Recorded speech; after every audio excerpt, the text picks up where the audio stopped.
അതെ ഞാനിപ്പോ ചാറ്റില് students WhatsApp group ഉണ്ടാക്കിയിട്ടുണ്ടോ എന്ന് നമുക്ക് ഉണ്ടാക്കാന്ന് അന്ന് സാറിന്റെ അടുത്ത് ചോദിച്ചപ്പോ പറഞ്ഞായിരുന്നു.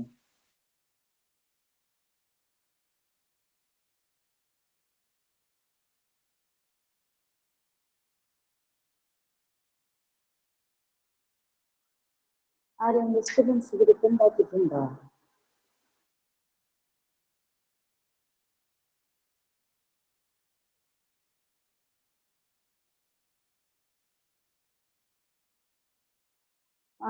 അതായത് അക്കാദമി വഴിയല്ല, നമ്മൾ സ്റ്റുഡൻസ് മാത്രമായിട്ട് ആരെങ്കിലും ഉണ്ടാക്കിയിട്ടുണ്ടോ group?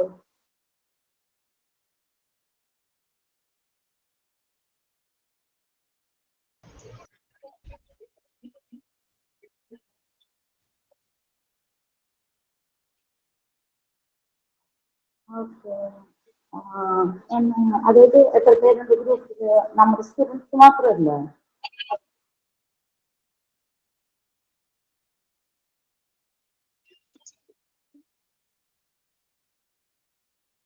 Good afternoon, all.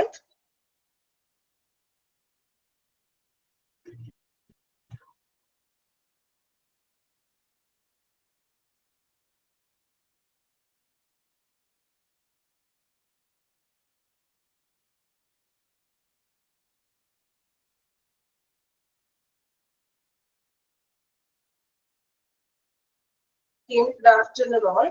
Then, വളരെ ഡിസ്കഷനിലാണെന്ന് തോന്നുന്നു എല്ലാവരും. Then, okay, അപ്പൊ നമ്മുടെ ക്ലാസ് സ്റ്റാർട്ട് ചെയ്യാൻ ടൈമായി. Then, first of all, first class ആണ് എന്റെ. അപ്പോൾ നിങ്ങൾ ജസ്റ്റ് ഒന്ന് എന്തൊക്കെ ഞാൻ പരിചയപ്പെടുത്താം. എന്റെ പേര് Good afternoon, ma'am. Okay, good afternoon. ഇപ്പോഴാണല്ലേ കുറച്ച് പേര് ഗ്രൂപ്പ് തയ്യാറാക്കുന്ന ഡിസ്കഷനിലൊക്കെ ആയിരുന്നു തോന്നുന്നത് അല്ലെ? ഓക്കെ, അപ്പൊ നമ്മളുടെ ഫസ്റ്റ് ക്ലാസ് ആണ്, എന്റെ ഫസ്റ്റ് ക്ലാസ് ആണ് നിങ്ങളുടെ. സോ എന്റെ പേര് ട്രീസ. ക്ലിയർ ആണോ ഞാൻ പറയുന്നത്? ക്ലിയർ ആണോ? Yes, ma'am. ഓക്കെ, നിങ്ങളെല്ലാവരെയൊക്കെ നമുക്ക് എന്താ പരിചയപ്പെടാം. ഓക്കെ, അപ്പൊ ഓരോ ക്ലാസ്സിലൂടെയൊക്കെ പേരൊക്കെ ഞാൻ പഠിച്ചോളെ എല്ലാവരുടെയും നമുക്ക് ഒറ്റയ്ക്ക് എല്ലാവരും പരിചയപ്പെടാൻ പറ്റില്ലല്ലോ. അതിന് നമുക്ക് ലിമിറ്റഡ് സമയമുള്ളൂ. സോ നമുക്ക് ക്ലാസ് സ്റ്റാർട്ട് ചെയ്യാം. ദെൻ നമ്മുടെ ക്ലാസ്സുകൾ പറഞ്ഞ പോലെ നമുക്ക് മോക്ക് ടെസ്റ്റുകൾ കൃത്യമായിട്ട് തരുന്നു, അത് നിങ്ങൾ അറ്റൻഡ് ചെയ്യാം. ദെൻ ക്ലാസ്സിൽ നമുക്ക് വേറെ എക്സ്ട്രാ നോട്ട്സ് കാര്യങ്ങളൊന്നും തരുന്നില്ല. ദെൻ ക്ലാസ് നന്നായിട്ട് കേൾക്കുക, അറ്റൻഡ് ചെയ്യുക. അതോടൊപ്പം തന്നെ നമ്മൾ വായിക്കുമ്പോൾ ഇമ്പോർട്ടന്റ് ആയിട്ടുള്ള കാര്യങ്ങൾ പറയുമ്പോൾ നിങ്ങളോട് ഞാൻ അണ്ടർലൈൻ ചെയ്യാൻ പറയുന്നത് അനുസരിച്ചിട്ട് നിങ്ങൾ എന്തൊക്കെ തന്നെ എന്ത് ചെയ്യുക, അണ്ടർലൈൻ ചെയ്ത് പോവുക. പിന്നെ നിങ്ങളുടെ ഡൗട്ട്സ് ഒക്കെ എന്തെങ്കിലും ക്ലിയർ ചെയ്യുക. അതോടൊപ്പം നമുക്ക് ക്ലാസ്സിൽ നമ്മള് മ്യൂട്ട് ചെയ്തിട്ടാണ് ക്ലാസ് എടുക്കുന്നത്, കാരണം മറ്റു ഡിസ്റ്റർബൻസുകളോ അങ്ങനെ ഒന്നും വരാതിരിക്കാൻ വേണ്ടിയിട്ടാണ്. ദെൻ ലാസ്റ്റ് ഒരു 10 minutes നമുക്ക് ഡിസ്കഷനും കാര്യങ്ങൾക്കൊക്കെ വേണ്ടിയിട്ട് നിങ്ങൾക്ക് സംസാരിക്കാനുണ്ടെങ്കിൽ സംസാരിക്കാം. ദെൻ മോക്ക് ടെസ്റ്റിൽ നിങ്ങൾക്ക് എന്തെങ്കിലും ഡൗട്ട്സോ കാര്യങ്ങളോ വരികയാണെങ്കിൽ നെക്സ്റ്റ് ഡേ വരുമ്പോൾ അതാത് ടീച്ചേഴ്സിനോട് ഡൗട്ട് ക്ലിയർ ചെയ്യാം. അതുപോലെ തന്നെ ക്ലാസ്സിലും എന്തെങ്കിലും ഡൗട്ട്സ് ഒക്കെ ഉണ്ടെങ്കിൽ ടീച്ചേഴ്സിനോട് ചോദിക്കാം. ഓക്കെ, ഇത്രയും കാര്യങ്ങളൊക്കെയാണ് കോമൺ ആയിട്ട് പറയാനുള്ളത്. ദെൻ ഇൻട്രൊഡക്ഷനും കാര്യങ്ങളൊക്കെ നിഷ മാം പറഞ്ഞിട്ടുണ്ടെന്ന് തോന്നുന്നു. ക്ലാസ് നല്ല രീതിയിൽ എടുത്തിട്ടുണ്ട്, ഇൻട്രൊഡക്ഷന്റെ ഭാഗങ്ങളൊക്കെ. ഓക്കെ, വേറെ കുഴപ്പമൊന്നുമില്ലല്ലോ. ഇത് നമുക്ക് നമ്മുടെ ക്ലാസ്സിലോട്ട് പോകാം. ദെൻ കുറച്ച് നിങ്ങളിപ്പോ HR മീൻസ് ഈ ഒരു എന്താ പറയാ പല പല ഡിവിഷനിൽ നിന്നും അല്ലെങ്കിൽ പല കോഴ്സുകളിൽ നിന്നും വന്നവരായിരിക്കാം. ചിലപ്പോൾ നിങ്ങൾക്ക് HRM ആയിട്ടോ അല്ലെങ്കിൽ കൊമേഴ്സ് ബേസോ അങ്ങനെയില്ലാത്തവരും എല്ലാവരും ഒരേ ലെവൽ ആവണമെന്നില്ല അല്ലെ? എങ്കിലും കുഴപ്പമൊന്നുമില്ല, നമുക്ക് എല്ലാവർക്കും പഠിക്കാം. ദെൻ അങ്ങനെ ടെൻഷൻ ഒന്നും ആവേണ്ട, വളരെ ഫ്രീ ആയിട്ട് നമുക്ക് ക്ലാസ്സിൽ ഇരിക്കാം. ദെൻ നമുക്ക് എന്താണ് നമ്മൾ കോഴ്സ് നമുക്ക് പറ്റും എന്നുള്ളൊരു രീതിയിൽ തന്നെ നമ്മൾ എന്ത് ചെയ്യാം, ക്ലാസ് ശ്രദ്ധിക്കാം, പഠിക്കാം. ഓക്കെ, നമുക്ക് ക്ലാസ് സ്റ്റാർട്ട് ചെയ്യുന്നതാണ്. അപ്പോ ഞാൻ എടുക്കുന്ന ഫസ്റ്റ് ചാപ്റ്റർ ആണ് introduction to human resource management. അപ്പോ ഈ ഒരു ചാപ്റ്ററിൽ പറഞ്ഞിട്ടുണ്ടെങ്കിൽ എന്താണ് HRM അല്ലെ? നമുക്ക് HRM എന്താണെന്നൊക്കെ നിങ്ങൾക്ക് അറിയാം, ഇൻട്രൊഡക്ഷനിലൊക്കെ പറഞ്ഞിട്ടുണ്ടായിരുന്നു. സോ ഈ ഒരു ചാപ്റ്ററിൽ നമുക്ക് ജസ്റ്റ് HRM എന്നുള്ളൊരു എന്താണ് HRM അതിനെ കുറിച്ചുള്ള ഒരു ഔട്ട്ലൈൻ ആണ് നമുക്ക് ഈ ഒരു ചാപ്റ്ററിലൂടെ തരുന്നത്. ഇൻട്രൊഡക്ഷൻ, ഓക്കെ, എന്താണ് അതിന്റെ മീനിങ്, ഡെഫിനിഷൻ, സ്കോപ്പ്, ഒബ്ജക്റ്റീവ്സ് എന്നിങ്ങനെയുള്ള ചെറിയ ചെറിയ കാര്യങ്ങളാണ് ഈ ഒരു ചാപ്റ്ററിലൂടെ പഠിക്കാൻ പോകുന്നത്. വളരെ സിമ്പിൾ ആയിട്ടുള്ള ഒരു ചാപ്റ്റർ ആണ്. ദെൻ മാക്സിമം ഷോർട്ട് ആക്കിയിട്ടാണ് നിങ്ങൾക്ക് ടെക്സ്റ്റിൽ തന്നിരിക്കുന്നത്.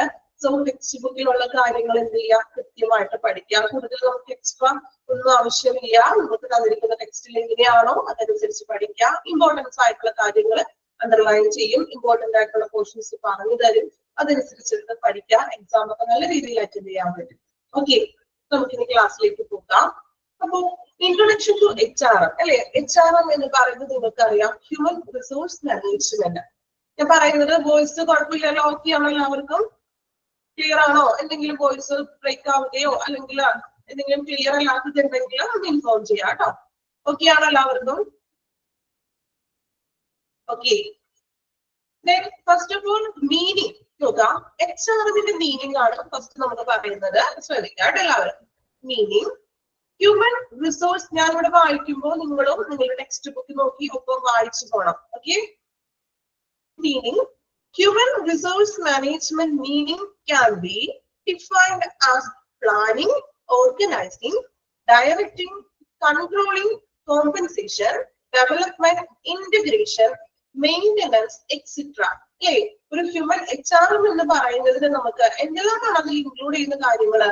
പ്ലാനിങ് ഉണ്ട് അല്ലേ, organising, direct, controlling, compensation, development, integration and maintenance. ഇതെല്ലാം ഒരു HRMൽ ഇൻക്ലൂഡഡ് ആയിട്ടുള്ള കാര്യങ്ങളാണ് പറയുന്നത്. പ്ലാനിങ് അല്ലെ, ഒരു ഓർഗനൈസേഷൻ എന്ന് പറയുമ്പോൾ ആ ഓർഗനൈസേഷന് ഒരു സ്ട്രക്ചർ ഉണ്ടാകും അല്ലേ, അതിന്റെ എല്ലാ കാര്യങ്ങൾക്കും എന്താണ്, ഒരു പ്ലാനിങ് ഉണ്ട്.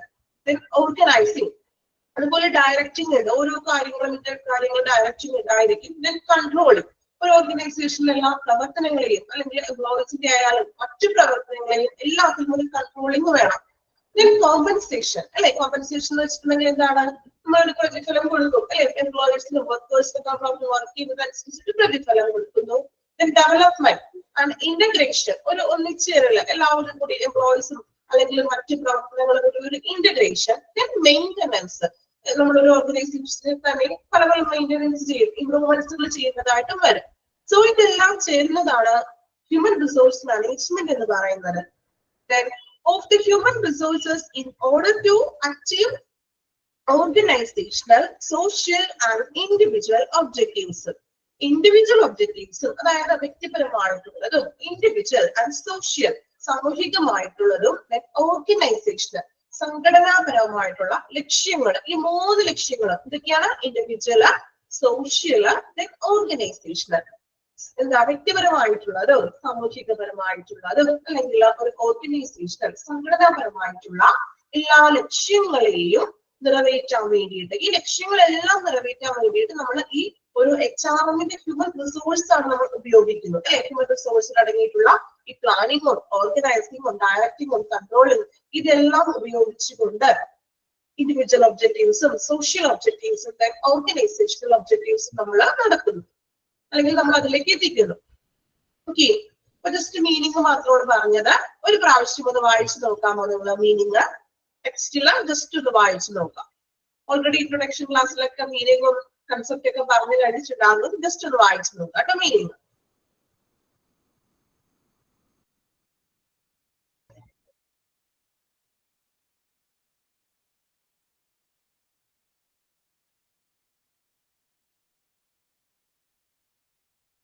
ഓക്കെ, വായിച്ചു എല്ലാവരും ഒരു പ്രാവശ്യം. ഓക്കെ ആണോ? വലിയ ബുദ്ധിമുട്ടൊന്നുമില്ല, നിങ്ങൾക്ക് സ്വയം വായിച്ച് മനസ്സിലാക്കാൻ പറ്റുന്ന സെന്റൻസുകളൊക്കെയാണ്. ഓക്കെ, നെക്സ്റ്റ് വൺ നോക്കാം. Concept of HRM. HRM എന്നുള്ള കൺസെപ്റ്റ് എന്താണെന്ന് ഓക്കെ നോക്കാം. Human resource management, that is HRM or HRM. നമ്മൾ ഈ ഹ്യൂമൻ റിസോഴ്സ് മാനേജ്മെന്റിനെ HRM എന്ന് പറയും, HR എന്ന് പറയും, സെയിം തന്നെയാണ് രണ്ടും. HRM എന്ന് വേണമെങ്കിൽ പറയാം, അല്ലെങ്കിൽ HRM നമുക്ക് വിളിക്കാം. Then human resource management, that is HRM, is the strategic approach to the effective management of a people in a company or organization, such as they help their business gain a competitive advantages. എന്താണ് കൺസെപ്റ്റിൽ പറയുന്നത് നോക്കാട്ടോ. Human resource management is the strategic approach. എന്താ strategic approach എന്ന് പറഞ്ഞിട്ടുണ്ടെങ്കിൽ strategic കേട്ടിട്ടുണ്ടോ Tom? Strategic മറ്റേതെങ്കിലും സബ്ജക്റ്റിൽ നമ്മൾ പഠിച്ചിട്ടുണ്ടോ? Strategic approach എന്താ പറയാ, ഒരു തന്ത്രപരമായിട്ടുള്ള ഒരു സമീപനമാണെന്ന് അല്ലേ? HR is the strategic approach to effective management of people in a company or organization such that they help their business gain a competitive advantages. അപ്പോ ഈ HR അല്ലെങ്കിൽ ഹ്യൂമൻ റിസോഴ്സ് മാനേജ്മെന്റ് എന്ന് പറയുന്നത് ഒരു കമ്പനിയിലോ കണ്ടോ എ കമ്പനി ഓർ ഓർഗനൈസേഷൻ ഒരു കമ്പനിയിലോ അല്ലെങ്കിൽ ഒരു ഓർഗനൈസേഷനിലോ അല്ലെ ഒരു സ്ഥാപനത്തിലോ ഉള്ള ആളുകളെ സ്ട്രാറ്റജിക് അപ്രോച്ചിൽ അതായത് തന്ത്രപരമായിട്ടുള്ള ഒരു സമീപനത്തിലൂടെ ഫലപ്രദമായിട്ടും നമ്മൾ കൈകാര്യം ചെയ്യുന്നതിനായിട്ടുള്ള ഒരു സമീപനമാണ് HR എന്ന് പറയുന്നത്. അതായത് ഇപ്പൊ ഒരു ഓർഗനൈസേഷൻ എന്ന് പറയുമ്പോൾ അവിടെ ഒത്തിരി സ്റ്റാഫുകൾ ഉണ്ടാവും. ഇപ്പൊ ഒരു ബിസിനസ് അല്ലെങ്കിൽ ഒരു ഫേം ആയിക്കൊള്ളട്ടെ, അവിടെ ഒത്തിരി സ്റ്റാഫുകൾ ഉണ്ടാവും. ശരിക്കും ആ ഫേമിലോട്ട് വർക്ക് ചെയ്യുന്നത് ആരാണ്? അവിടുത്തെ എംപ്ലോയേഴ്സ് ആണ്. അപ്പൊ ഈ എംപ്ലോയേഴ്സ് വർക്ക് ചെയ്യുന്നത് ആർക്ക് വേണ്ടിയിട്ടാണ് വർക്ക് ചെയ്യുന്നത്? നിങ്ങൾ ഏതെങ്കിലും ഇപ്പൊ വർക്ക് ചെയ്യുന്നവരുണ്ടോ ഈ കൂട്ടത്തിലാണ്? എല്ലാവരും പഠിക്കുന്നവർ തന്നെയാണോ? ഓൾറെഡി വർക്കിംഗ് ആയിട്ടുള്ളവരുണ്ടോ? മറ്റേതെങ്കിലും ലീഗൽ വർക്ക് ചെയ്യുന്നവരുണ്ടോ? ആരെങ്കിലും ഉണ്ട്? ഓക്കെ, അപ്പൊ കുറച്ച് പേർക്ക് ഉണ്ടാവും അല്ലെ? അപ്പൊ നമ്മളൊരു സ്ഥാപനത്തിൽ വർക്ക് ചെയ്യുമ്പോൾ ശരിക്കും എംപ്ലോയേഴ്സ് ആണ് നമുക്ക് അവർക്ക് വേണ്ടി വർക്ക് ചെയ്യുന്നത് അല്ലെ? അപ്പൊ ബിസിനസിന്റെ അവർക്ക് അഡ്വാൻറ്റേജസ്, ആർക്കാണ് അഡ്വാൻറ്റേജസ് ലഭിക്കുന്നത്? നമുക്ക് സാലറി കിട്ടും എങ്കിലും നമ്മൾ ആ ഒരു ഫേമിന് വേണ്ടി അല്ലെങ്കിൽ എന്താ ആ ഒരു ബിസിനസ് ആ കമ്പനിക്ക് വേണ്ടിയിട്ടാണ് നമ്മൾ വർക്ക് ചെയ്യുന്നത്. ആണോ? അല്ലേ? നമുക്കാണോ കൂടുതൽ പ്രോഫിറ്റ്? നമുക്ക് വർക്ക് ചെയ്യുന്നതിന്റെ സാലറി കിട്ടും അല്ലേ? അത് ഓക്കെ. ദെൻ കൂടുതൽ പ്രോഫിറ്റ് ആർക്കായിരിക്കും? ആ സ്ഥാപനത്തിലും അവർക്ക് ബിസിനസ് കമ്പനിക്കാണ് അല്ലേ? സോ ഇവിടെ പറയുന്നത് HR എന്ന് പറയുന്നത് ഒരു കമ്പനിയിലോ കമ്പനി ഓർ ഓർഗനൈസേഷൻ ഒരു കമ്പനിയിലോ അല്ലെങ്കിൽ എന്താണ് ഒരു സ്ഥാപനത്തിലുള്ള വർക്കേഴ്സിനെ ആളുകളെ ഫലപ്രദമായിട്ട് നല്ല ഇഫക്റ്റീവ് ആയിട്ടുള്ള രീതിയിൽ എന്താണ് ഒരു സ്ട്രാറ്റജിക് അപ്രോച്ച് മീൻസ് തന്ത്രപരമായിട്ടുള്ള രീതിയിൽ അവരുടെ പ്രവർത്തനങ്ങളെ മീൻസ് തന്ത്രപരമായിട്ടുള്ള രീതിയിലുള്ള ഒരു സമീപനമാണെന്ന് HR എന്ന് പറയുന്നത്. Then help their business gain a competitive advantages. ഇതിന്റെ ബിസിനസ്സിലാണ് ഗെയിൻ മീൻസ് അവർക്ക് കോമ്പറ്റേറ്റീവ് അഡ്വാൻറ്റേജസ്. ഞാൻ പറഞ്ഞു ആർക്കാണ് അഡ്വാൻറ്റേജസ് ലഭിക്കുന്നത്? കമ്പനിക്കാണ് അല്ലെ? അപ്പോ നമ്മൾ ഈ പ്രവർത്തനങ്ങൾ ഈ മനുഷ്യ വിഭവശേഷി അല്ലെങ്കിൽ HR എന്ന് പറയുന്നത് നമ്മൾ പറഞ്ഞു നമ്മളുടെ എംപ്ലോയേഴ്സ് ആണ് അവിടെ എഫക്റ്റീവ് മീൻസ് വർക്ക് ചെയ്യുന്നത് കൂടുതലായിട്ട്. സോ ഇതുവഴി ബിസിനസ്സിന് ഒരു കോമ്പറ്റേറ്റീവ് അഡ്വാൻറ്റേജസ് ലഭിക്കുന്നു. മീൻസ് ഒരു മത്സരാധിഷ്ഠിത നേട്ടം ലഭിക്കുന്നു. എംപ്ലോയേഴ്സ് വർക്ക് ചെയ്യുന്നത് ആർക്ക് വേണ്ടിയിട്ടാണ്? കമ്പനിക്ക് വേണ്ടി. സോ ആ ബിസിനസ്സിന് അവർക്ക് നല്ലൊരു കോമ്പറ്റേറ്റീവ് അഡ്വാൻറ്റേജസ് ഗെയിൻ ചെയ്യാൻ സാധിക്കുന്നു. ക്ലിയർ ആയോ? ക്ലിയർ ആണോ കൺസെപ്റ്റ്? ഫസ്റ്റ് സെന്റൻസ് ഒന്ന് അണ്ടർലൈൻ ചെയ്ത് വെക്കോ. ഞാൻ വായിക്കാം, അതൊന്ന് അണ്ടർലൈൻ ചെയ്ത് വെക്കാം. Human resource management is the strategic approach to the effective management of people in a company or organization. അവിടെ വരെ ഒന്ന് അണ്ടർലൈൻ ചെയ്യാം. ഓർഗനൈസേഷൻ വരെ അണ്ടർലൈൻ ചെയ്ത് വെക്കാം കേട്ടോ. കൺസെപ്റ്റില്ല, ഓർഗനൈസേഷൻ വരെ അണ്ടർലൈൻ ചെയ്യാം.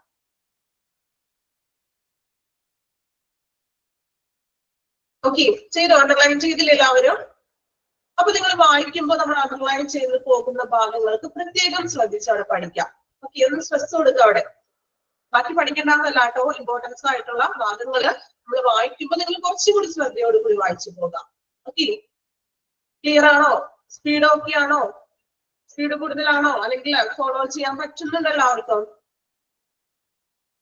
ഓക്കെ ആണോ? ഇനി എന്തെങ്കിലും ബുദ്ധിമുട്ടുണ്ടോ?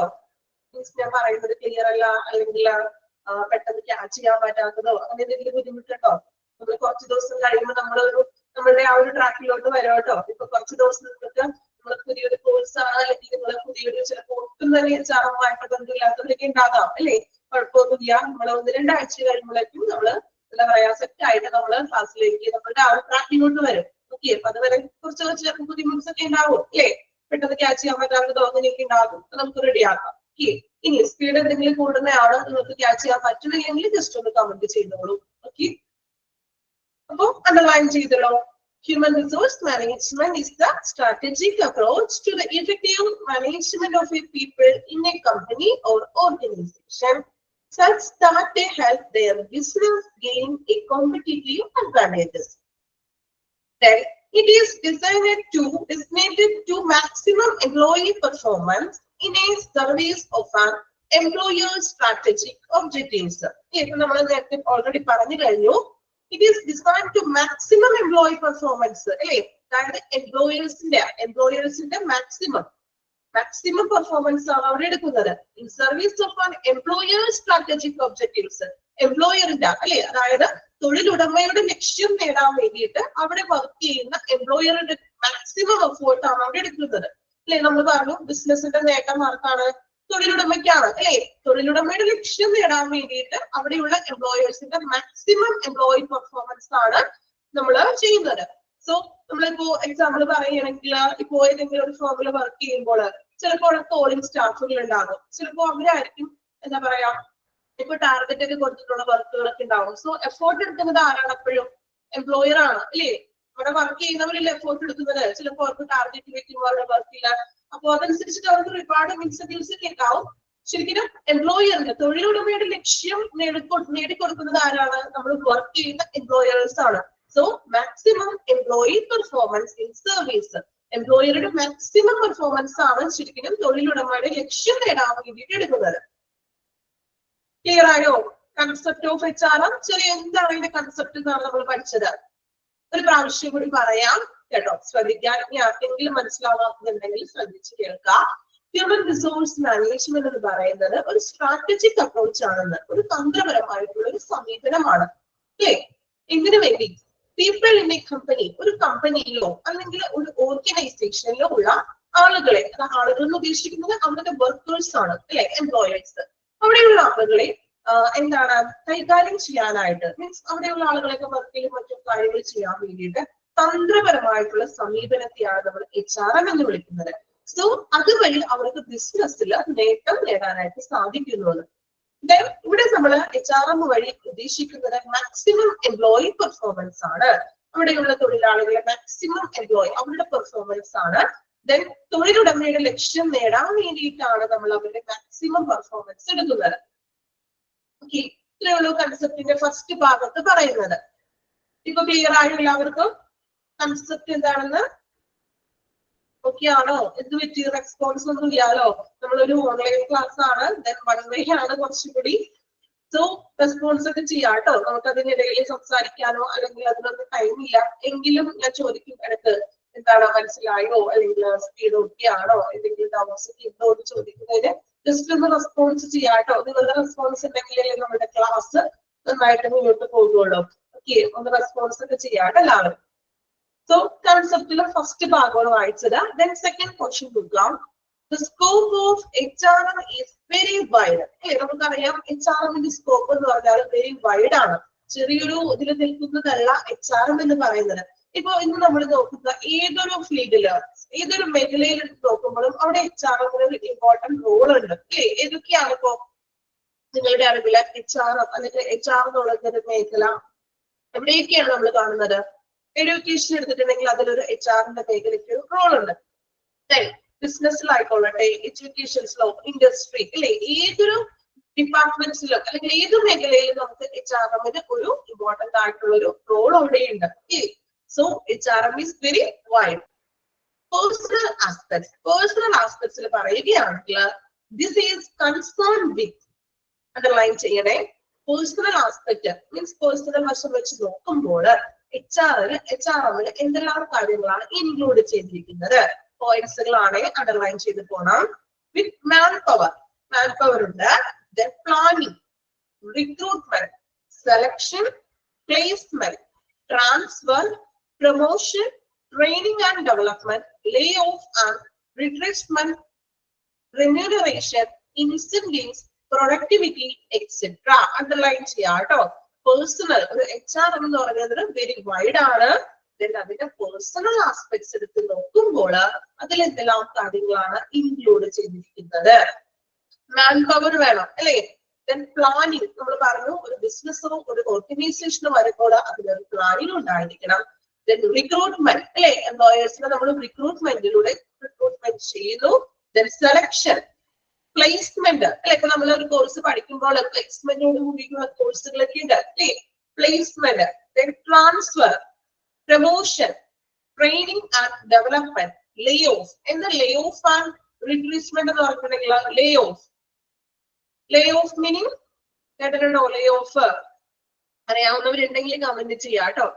ടെർമിനേഷൻ അല്ലെങ്കിൽ പിരിച്ചുവിടൽ അല്ലെങ്കിൽ എന്താ പറയാ, തിരിച്ചുവിടൽ എന്നൊക്കെ ഒരു മീനിങ് ആണ് കേട്ടോ. നമ്മൾ വായിക്കുമ്പോഴേ നിങ്ങൾക്ക് ഏതെങ്കിലും മനസ്സിലാവാത്ത വേർഡ് എന്തെങ്കിലും ഉണ്ടെങ്കിൽ നമ്മൾ പറയുമ്പോൾ നിങ്ങൾ തന്നെ സ്വയം ജസ്റ്റ് ഒരു മലയാളത്തിൽ എഴുതണമെങ്കിൽ നിങ്ങൾ ടെക്സ്റ്റ് മുകളിലായിട്ട് അത് എഴുതി വെക്കുക കേട്ടോ. പുതിയ പുതിയ വാക്കുകൾ അങ്ങനെ കേൾക്കുകയാണെങ്കിൽ അറിയാവുന്നവര് വേണ്ട, അറിയില്ലാത്തവര് ഫസ്റ്റ് ടൈം കേൾക്കുന്നവരാണെങ്കിൽ നിങ്ങൾ തന്നെ നിങ്ങൾക്ക് മനസ്സിലാകുന്ന രീതിയിൽ ഒന്ന് നോട്ട് ചെയ്ത് വെക്കാം. ഓക്കെ. അപ്പൊ HR എന്ന് പറഞ്ഞാല് വെരി വൈഡ് ആണ്. ദെൻ പേഴ്സണൽ ആസ്പെക്ട് വെച്ച് നോക്കുമ്പോൾ അതിൽ ഇൻക്ലൂഡ് ചെയ്യുന്ന കാര്യങ്ങളാണ് നമ്മൾ പറഞ്ഞത്. Manpower, planning, recruitment, selection, placement, transfer, promotion, training and development, lay off and replacement, remuneration, incentive and productivity, etc. Remuneration എന്ന് വെച്ചിട്ടുണ്ടെങ്കിൽ അറിയാലോ, പ്രതിഫലം കൊടുക്കുക എന്നുള്ള മീനിങ്. ഓക്കെ. ഇൻസെന്റീവ് അറിയാം, പ്രൊഡക്ടിവിറ്റി. ഇത്രയുമാണ് കൺസെപ്റ്റ് എന്ന് ഉദ്ദേശിക്കുന്നത്. HRMന്റെ കൺസെപ്റ്റ് എന്ന് പറയുന്നത്. ഓക്കെ. ക്ലിയർ ആണോ കൺസെപ്റ്റ്? മീനിങ് ആൻഡ് കൺസെപ്റ്റ് ആണ് നമ്മൾ നോക്കിയത്. രണ്ടും ഓക്കെയാണോ എല്ലാവർക്കും? മനസ്സിലായോ എല്ലാവർക്കും? ഓക്കെ. ഒന്ന് വായിച്ചു നോക്കാം കേട്ടോ. മീനിങ്ങും കൺസെപ്റ്റും ഒരു പ്രാവശ്യം ഒന്ന് വായിക്കാം. വായിക്കാൻ പറയുമ്പോൾ ഒന്ന് ശ്രദ്ധയോടുകൂടി വായിക്കാം. നമ്മൾ അണ്ടർലൈൻ ചെയ്യാൻ പറഞ്ഞ കാര്യങ്ങൾ അണ്ടർലൈൻ ചെയ്തിട്ടുണ്ടോ നോക്കാം കേട്ടോ. വായിക്കാൻ പറയുന്നത് നിങ്ങൾക്ക് ഇനി എന്തെങ്കിലും ഡൗട്ട്സ് ഉണ്ടെങ്കിൽ അത് ക്ലിയർ ചെയ്ത് പോകാൻ വേണ്ടിയിട്ടാണ് കേട്ടോ. എന്നിട്ട് നമ്മൾ വായിച്ചിട്ട് നെക്സ്റ്റ് ഭാഗത്തേക്ക് പോകാം. ഓക്കെ, വായിച്ചോളൂ.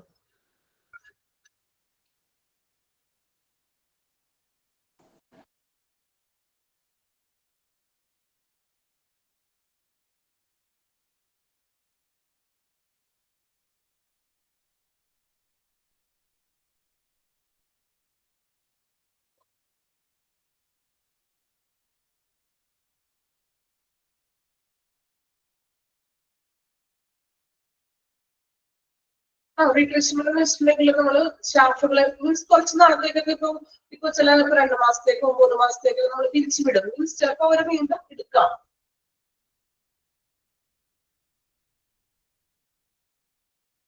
ചിലപ്പോ കമ്പനിയിൽ പ്രോഫിറ്റ് ഒക്കെ കുറഞ്ഞിട്ടുണ്ടെങ്കിലൊക്കെ ചിലപ്പോ അവർക്ക് ഇത്ര പേർക്ക് സാലറി കൊടുക്കാനൊന്നും ഉണ്ടാവില്ല. സോ അതനുസരിച്ചിട്ട് ചിലപ്പോ കുറച്ച് നാളത്തേക്ക് അവരെ പിരിച്ചുവിടാനൊക്കെ പറയും.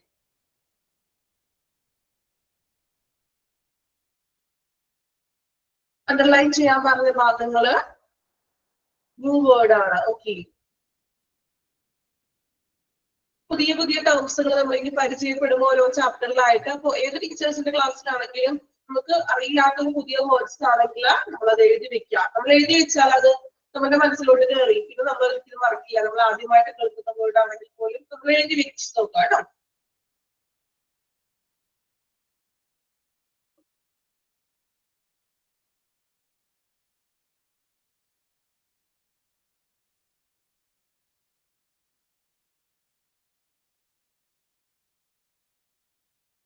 ഓക്കെ, കംപ്ലീറ്റ് ചെയ്തു എല്ലാവരും. മീനിങ്ങും കൺസെപ്റ്റ് ഓഫ് HR രണ്ടും ഓക്കെ ആണല്ലോ, ക്ലിയർ ആണല്ലോ ആ ഒരു സെക്ഷൻ. ഓക്കെ, ഇനി നെക്സ്റ്റ് ഭാഗത്തേക്ക് പോകാലോ. നെക്സ്റ്റ് നമ്മൾ നോക്കുന്നത്, അപ്പൊ നമ്മൾ മീനിങ് എന്താണെന്ന് കണ്ടു, then concept. Next one models of HRM. HRMന്റെ 4 models ആണ് നമ്മൾ ഇനി പഠിക്കാൻ പോകുന്നത്. സിമ്പിൾ ആണ്, ഒരുപാട് വലിയ തിയററ്റിക്കൽ ആയിട്ടും ഒരുപാട് തിയറി ആയിട്ടൊന്നും പറഞ്ഞിട്ടില്ല. ഏറ്റവും വേണ്ടുന്ന കാര്യങ്ങൾ മാത്രം പറഞ്ഞിട്ടുള്ളൂ നെക്സ്റ്റില്. അത് മാത്രം നമുക്ക് മതി അല്ലെ. നമുക്ക് ഓരോ ക്ലാസ്സിലൂടെയും നമുക്ക് മാക്സിമം നിങ്ങളൊരു എന്താ പറയാ 50% നിങ്ങൾ ക്ലാസ്സിലൂടെ തന്നെ പഠിച്ചു പോകാം. ഓക്കെ. അപ്പൊ മോഡൽസ് ഓഫ് HRM മെയിൻ ആയിട്ട് 4 മോഡൽസ് ആണ് നമുക്ക് HRM പറയുന്നത്. First one Fombrun model, second one Harvard model, third the guest model, then fourth one the Warwick model. പേര് കേൾക്കുമ്പോൾ കുറച്ചിത്തിരി കടുകട്ടി പേരൊക്കെ ആയിട്ട് തോന്നും അല്ലെ. വലിയ കേൾക്കാൻ സുഖമില്ലാത്ത പേരുകളൊക്കെയാണ്, കുഴപ്പമൊന്നുമില്ല, സിമ്പിൾ ആയിട്ട് പറഞ്ഞിരിക്കുന്നത്. ഈ മോഡലുകൾ നിർമ്മിച്ചിരിക്കുന്ന എന്താ പറയാ അവരുടെ പേരുകളൊക്കെ ആയിട്ട് സാമ്യമുള്ളതാണ് ഈ മോഡല്. അപ്പൊ നോക്കാം. ഫോംബ്രൺ, ആദ്യം പേരുകൾ മാത്രം നമുക്കൊന്ന് പഠിക്കാം. The Fombrun model, Harvard model, Guest model, Warwick model. Guest model നമ്മൾ ഓർത്തിരിക്കും അല്ലെ, മറക്കില്ലല്ലോ. 4 എണ്ണത്തിൽ ഏറ്റവും എളുപ്പം ഗസ്റ്റ് മോഡൽ ആണ് അല്ലെ, പറയാനും സുഖം ഗസ്റ്റ് മോഡൽ തന്നെയാണ്. അപ്പോ Fombrun, Harvard, Guest model and Warwick model. Okay. അപ്പൊ ഫസ്റ്റ് മോഡൽ നമുക്ക് നോക്കാം. The first one is the Fombrun model. Fombrun model. The 4 functions are, അപ്പൊ ഇതിൽ വേറെ പ്രത്യേകിച്ച് ഒന്നും പറയണില്ല. എക്സ്ട്രാ പറയുകയാണെങ്കിൽ ഫോം ബ്രാൻഡ് മോഡൽ എന്ന് പറഞ്ഞിട്ടുണ്ടെങ്കിൽ ഏർലിയസ്റ്റ് ആയിട്ടുള്ള മോഡലാണ് അത്. മീൻസ് ഫസ്റ്റ് വന്നിട്ടുള്ള ഒരു മോഡലാണ്, ഏർലിയസ്റ്റ് പീരീഡിലുള്ളതാണ്. ഏകദേശം ഒരു 1984 സ്റ്റാർട്ട് ചെയ്തിട്ടുള്ള ഒരു മോഡലാണ്. ജസ്റ്റ് വേണമെങ്കിൽ ഒന്ന് ഇയർ ഒന്ന് എഴുതി വെച്ചോളൂ, 1984. എക്സാമ്പിൾ ഒന്നും ചോദിക്കില്ല, ടെക്സ്റ്റില് ഇല്ലാത്ത കാര്യമാണ്, എങ്കിലും ഏർലിയസ്റ്റ് ആയിട്ടുള്ള ഒരു മോഡലാണ്. 1984 തുടങ്ങിയാണ് ഇത് സ്റ്റാർട്ട് ചെയ്തത്. ജസ്റ്റ് ഒന്ന് നോട്ട് ചെയ്ത് വെച്ചേക്കും. ഓക്കെ, ഏർലിയസ്റ്റ് ആയിട്ടുള്ള ഒരു മോഡലാണ് ഫോം ബ്രാൻഡ് മോഡൽ എന്ന് പറയുന്നത്. Then the four functions are underline ചെയ്യണേ. ഫോം ബ്രാൻഡ് മോഡലിലെ മെയിൻ ആയിട്ട് 4 ഫങ്ഷൻസ് ആണ് പറയുന്നത്. ഏതൊക്കെയാണ്? Selection, appraisal, development and rewards. Underline ചെയ്യാം, എക്സാമിന് ചിലപ്പോൾ ചോദിക്കാം. ഈ മോഡൽസിൽ മെയിൻ ആയിട്ട് 4 മോഡൽസ് പറയുന്നത്. ഓരോ മോഡൽസിലും അവിടുത്തെ ഇമ്പോർട്ടന്റ് ആയിട്ടുള്ള ഫങ്ഷൻസ് അല്ലെങ്കിൽ കോമ്പോണൻസിനെ കുറിച്ചിട്ടാണ് പറയുന്നത്. കൂടുതൽ തിയറി ആയിട്ടൊന്നും പറയുന്നില്ല. മെയിൻ ആയിട്ട് ആ മോഡലിൽ ഇൻക്ലൂഡ് ചെയ്തിരിക്കുന്ന ഫങ്ഷൻസ് എന്തൊക്കെയാണ്, അല്ലെങ്കിൽ അതിന്റെ കോമ്പോണൻസ്, അവരെന്തിനാണ് ഇമ്പോർട്ടൻസ് കൊടുക്കുന്നത്. 4 മോഡലിലും വ്യത്യസ്തങ്ങളായിട്ടുള്ള ഫങ്ഷൻസും കോമ്പോണൻസും ഒക്കെയാണ്. അപ്പൊ അത് മാറിപ്പോകാതെയൊക്കെ എന്താ പറയാ, ശ്രദ്ധയോടുകൂടി തന്നെ പഠിക്കണം. Fombrun model earliest model ആണ്. ദെൻ അതിൽ മെയിൻ ആയിട്ട് ഫോം ബ്രാൻഡ് മോഡലില് 4 ഫങ്ഷൻസ് ആണ് ഉള്ളത്. ഏതൊക്കെയാണ്? Selection, appraisal, development and rewards. Selection, appraisal, development and rewards underline ചെയ്യാട്ടോ. 4 functions in form brand model. These 4 constituent components of HRM are expected to contribute organizational effectiveness. Okay, അതായത് ഈ ഒരു 4 ഘടകങ്ങളും ഏതൊക്കെയാണ്? 4 ഫാക്ടേഴ്സ് എന്ന് പറയുന്നത് functions: selection, appraisal, development and rewards. ഈ 4 ഫങ്ഷൻസുകളും ഓർഗനൈസേഷനെ ഇഫക്റ്റീവ് ആക്കുന്നുണ്ട്. ഇഫക്റ്റീവ് ആക്കാന്ന് വെച്ചാൽ എന്താണ്? ഒരു ഫലപ്രദമാക്കുന്നുണ്ട്. ഈ 4 ഫങ്ഷൻസുമാണ് ഫോം ബ്രാൻഡ് മോഡലിൽ ഇമ്പോർട്ടന്റ് കൊടുക്കുന്നത്. ഫങ്ഷൻസ് ആണ് 4 selection, appraisal, development, rewards. Okay, ഇത്രയുള്ളൂ ഫോം ബ്രാൻഡ് മോഡലിൽ പറയുന്നത്. മെയിൻ ആയിട്ട് പറയുന്നത് ആ 4 ഫങ്ഷൻസ് ഓർത്തിരിക്കുക.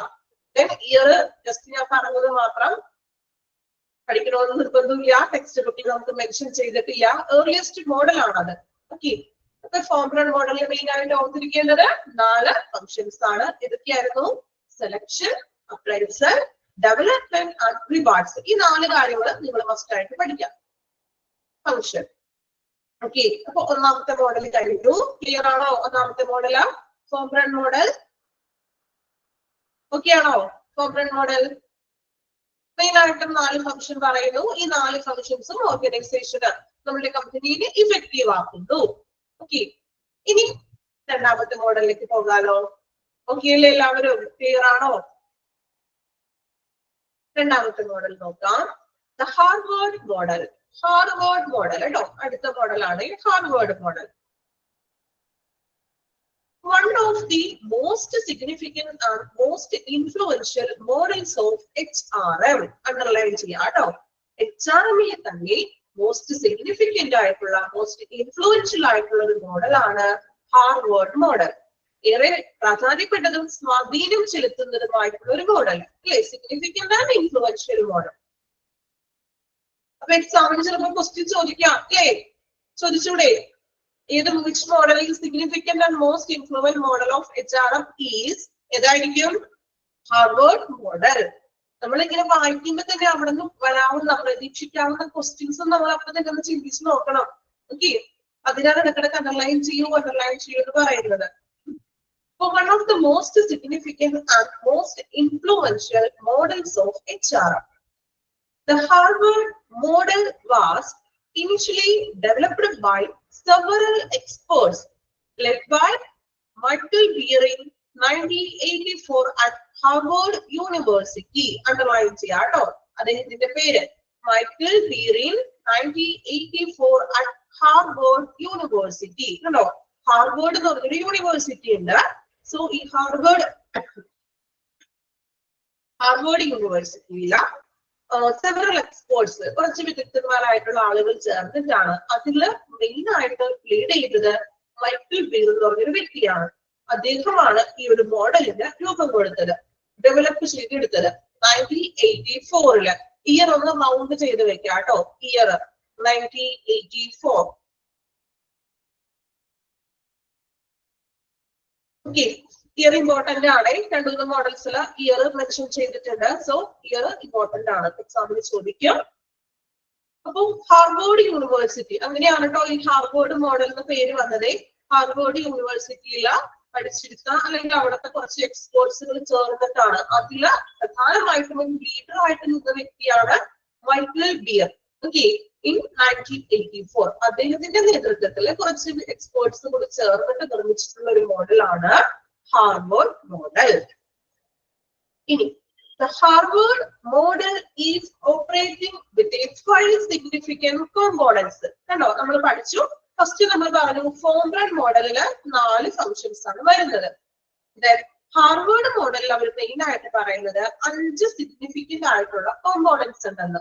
കണ്ടോ, ഓരോന്നിലും സെപ്പറേറ്റഡ് ആയിട്ടുള്ളതാണ് ഈ കോമ്പോണൻസുകൾ. പഠിക്കുമ്പോൾ അങ്ങോട്ടും ഇങ്ങോട്ടും മാറിപ്പോവാൻ കൺഫ്യൂഷൻ വരാൻ ചാൻസ് ഉണ്ട്. സോ ശ്രദ്ധയോട് കൂടി തന്നെ പഠിക്കാം. ഹാർവേർഡ് മോഡലില് എന്താണ് significant? Harvard model is operating with 5 significant components. 5 significant components ആണ് ഹാർവേർഡ് മോഡലിൽ വരുന്നത്. ഇതൊക്കെയാണ് അണ്ടർലൈൻ ചെയ്ത് പോകണേ 5 significant components. Situational factors, stakeholder interest, HRM policies, HRM outcomes and long term consequences. ഈ 5 കോമ്പോണൻസ് ആണ് ഹാർവേർഡ് മോഡലിൽ പറയുന്നത്. അണ്ടർലൈൻ ചെയ്തോ 5 കോമ്പോണൻസ്? അണ്ടർലൈൻ ചെയ്തോ 5 കോമ്പോണൻസ് എല്ലാവരും? ഓരോ മോഡലിലെയും നമുക്ക് മെയിൻ ആയിട്ട് ഇമ്പോർട്ടന്റ് ആയിട്ട് പഠിക്കാനുള്ളത് അവർ പറഞ്ഞിരിക്കുന്ന മെൻഷൻ ചെയ്തിരിക്കുന്ന ഫങ്ഷൻസ് ആകാം അല്ലെങ്കിൽ കോമ്പോണൻസ്. ഓക്കെ, ഇയർ ഉണ്ടെങ്കിൽ ഇയർ കൂടി നോക്കി വെക്കാം.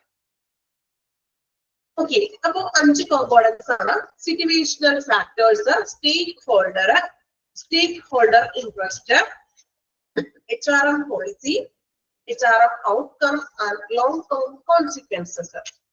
പേര് കേട്ടിട്ട് നല്ല പരിചയം തോന്നുന്നുണ്ടോ? എന്തെങ്കിലും കേട്ടതായിട്ട് തോന്നുന്നുണ്ടോ ഈ കോമ്പോണൻസുകള്? അല്ലെങ്കിൽ ഒന്നും അറിഞ്ഞൂടാ, ഇതെല്ലാം ആദ്യമായിട്ട് കേൾക്കുന്നവരാണോ? എന്തെങ്കിലും ഐഡിയ ഉണ്ടോ ഈ 5 കോമ്പോണൻസിന്റെ പേര് കേട്ടിട്ട്? ഇനി ഐഡിയ ഒന്നുമില്ല, ഒരു ഐഡിയ ഇല്ല. കോമ്പോണൻസുകള് കേട്ടിട്ടുണ്ടോ? ഈ ടേംസുകൾ നമ്മൾ ആദ്യമായിട്ട് കേൾക്കുകയാണ് അല്ലെങ്കിൽ ഓൾറെഡി നേരത്തെ കേട്ടിട്ടുണ്ടോ? കൊമേഴ്സിലൊക്കെ പഠിച്ചവരൊക്കെ ആണെങ്കിൽ കുറച്ചുകൂടി ഐഡിയ ഉണ്ടാകും അല്ലെ? കുഴപ്പമില്ല, നമുക്ക് നോക്കാം കേട്ടോ. അപ്പൊ ജസ്റ്റ് എന്താണ് ഈ 5 കോമ്പോണൻസ് എന്നുള്ളത് ജസ്റ്റ് ഒന്ന് മനസ്സിലാക്കാൻ വേണ്ടി പറഞ്ഞു തരാം. എഴുതിയൊന്നും വെക്കേണ്ട, നോട്ട്സ് ഒന്നും വേണ്ട. ഇനി ആദ്യമായിട്ട് കേൾക്കുന്നവരൊക്കെ ആണെങ്കിൽ ചിലപ്പോൾ അത് മനസ്സിലാവില്ല. അതുകൊണ്ടാണ് ജസ്റ്റ് നിങ്ങൾക്കൊന്ന് മനസ്സിലാക്കാൻ വേണ്ടി മാത്രം പറയുന്നത്. സിറ്റുവേഷണൽ ഫാക്ടർ ഒന്നാമത്തെ കോമ്പോണന്റ് ആണ് സിറ്റുവേഷണൽ ഫാക്ടേഴ്സ്. സിറ്റുവേഷണൽ ഫാക്ടേഴ്സ് ഉദ്ദേശിക്കുന്നത് ഇപ്പൊ ഒരു കമ്പനിക്കുള്ളിൽ എക്സ്റ്റേണലും ഇന്റേണൽ ആയിട്ടുള്ള പല ഫാക്ടേഴ്സുകൾ ഉണ്ടാകും ഇല്ലേ? കമ്പനിക്ക് അകത്തുള്ള കുറച്ച് ഘടകങ്ങൾ ഉണ്ടാവാം, എംപ്ലോയീസുമായിട്ട് റിലേറ്റ് ചെയ്തിട്ടുള്ള മറ്റു ഘടകങ്ങളും, കമ്പനിക്ക് പുറത്ത് ഓർഗനൈസേഷന് പുറത്തുള്ള ഘടകങ്ങൾ ഉണ്ടാകാം. ഇതിനെയാണ് നമ്മൾ സിറ്റുവേഷണൽ ഫാക്ടേഴ്സ് എന്നുകൊണ്ട് ഉദ്ദേശിക്കുന്നത്. ഓക്കെ, മാക്സിമം വളരെ ഷോർട്ട് ആയിട്ടാണ് ഞാൻ പറഞ്ഞു തരുന്നത്. കാരണം അത് ഡീറ്റെയിൽ ആയിട്ട് പഠിക്കാനൊന്നുമില്ല. ജസ്റ്റ് ആ കോമ്പോണൻസിന്റെ 5 കോമ്പോണൻസ് ഏതാണെന്ന് മാത്രം നിങ്ങൾക്ക് പഠിക്കാനുള്ളൂ. ഇനി എന്താണെന്നൊന്ന് മനസ്സിലാക്കാൻ വേണ്ടി പറയുന്നത് മാത്രം. ഓക്കെ, അപ്പോ സിറ്റുവേഷണൽ ഫാക്ടർ എന്ന് പറയുന്നത് ഒരു ഓർഗനൈസേഷന്റെ എക്സ്റ്റേണലും ഇന്റേണൽ ആയിട്ടുള്ള ഫാക്ടേഴ്സുകൾ, കമ്പനിക്ക് ഉള്ളിലും കമ്പനിക്ക് പുറത്തും വരുന്ന ഘടകങ്ങളെയാണ് നമ്മൾ എന്ത് വിളിക്കാം? സിറ്റുവേഷണൽ ഫാക്ടേഴ്സ് എന്ന് പറയുന്നത്. സ്റ്റേക്ക് ഹോൾഡർ ഇൻട്രസ്റ്റ്. എന്താ സ്റ്റേക്ക് ഹോൾഡർ ഉദ്ദേശിക്കുന്നത്? സ്റ്റേക്ക്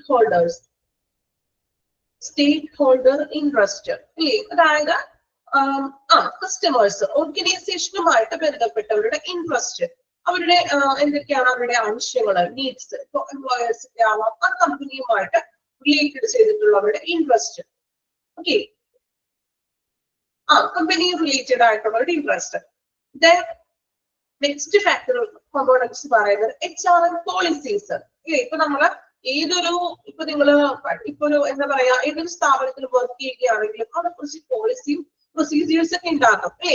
കുറച്ച് നമ്മുടെ ഇഷ്ടത്തിനാണോ? നമുക്ക് ഫുൾ ഫ്രീഡം ഉണ്ടാകോ?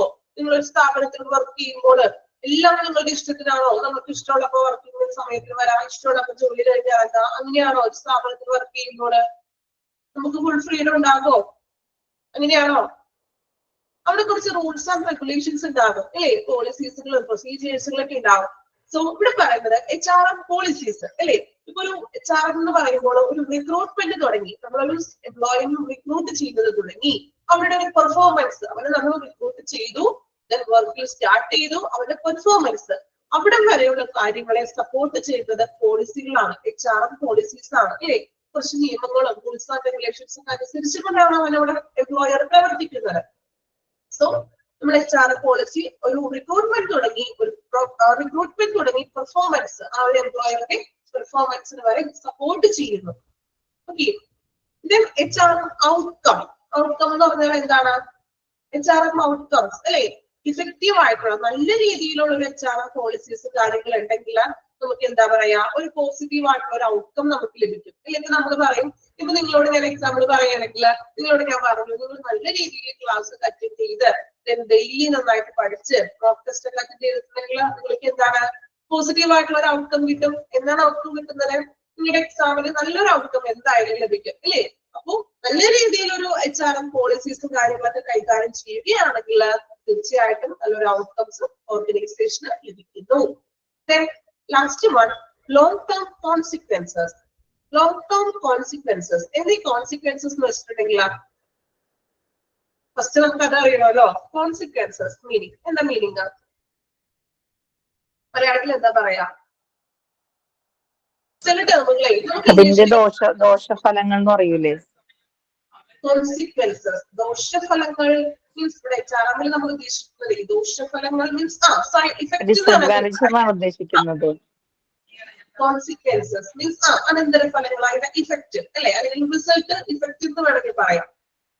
ദോഷഫലങ്ങളൊന്നും ഒരു വശം നോക്കുകയാണെങ്കിൽ പറയാം അല്ലെ, ഇഫക്റ്റ് അല്ലെങ്കിൽ അതിന്റെ ഒരു റിസൾട്ട് എന്ന് പറയാം. ഇപ്പൊ നമ്മളൊരു കാര്യം ചെയ്യുമ്പോൾ നമുക്ക് അതിനൊരു റിസൾട്ട് കിട്ടും പറയും.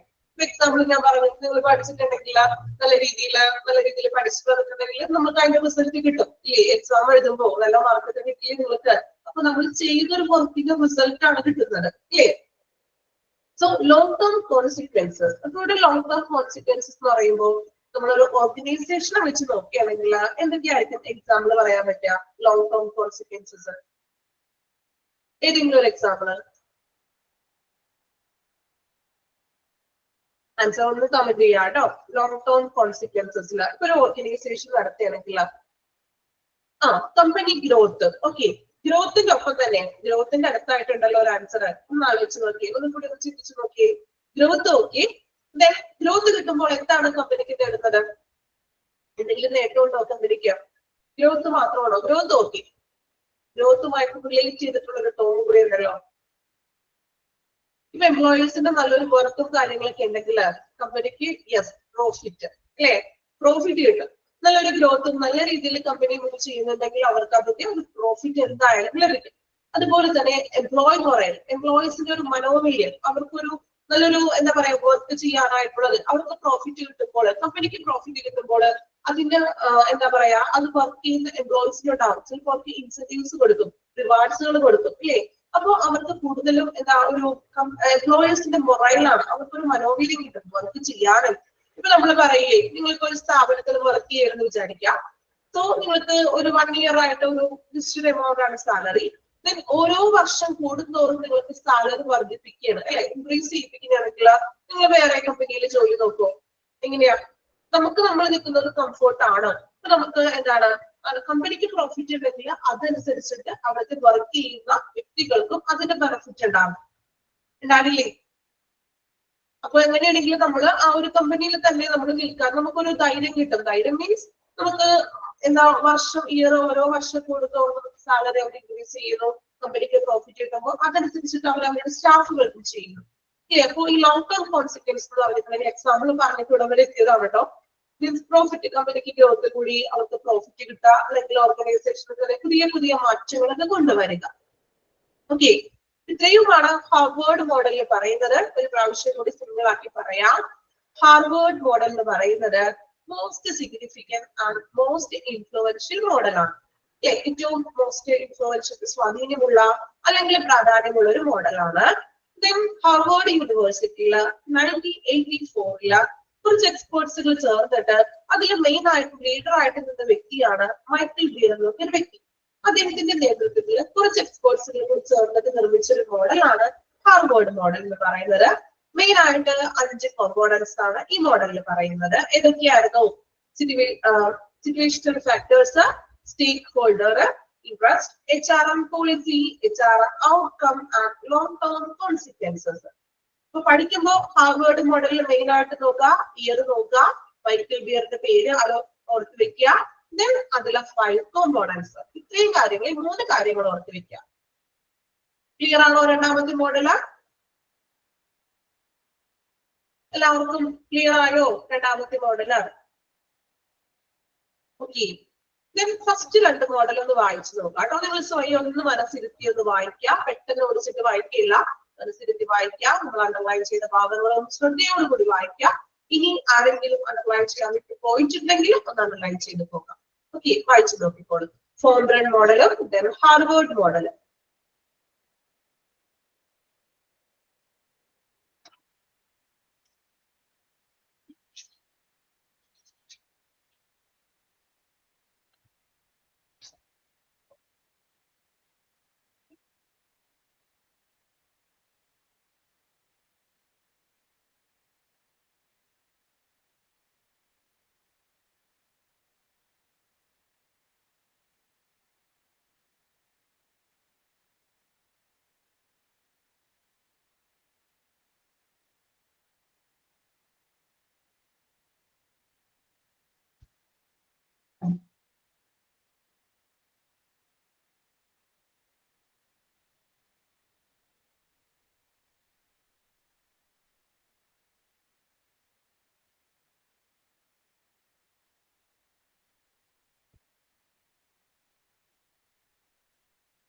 ഓക്കെ, കംപ്ലീറ്റ് ചെയ്തോ? ഇനി ആരെങ്കിലും കംപ്ലീറ്റ് ചെയ്യാനുണ്ടെങ്കിൽ പെട്ടെന്ന് വായിച്ചത് പോരാ കേട്ടോ.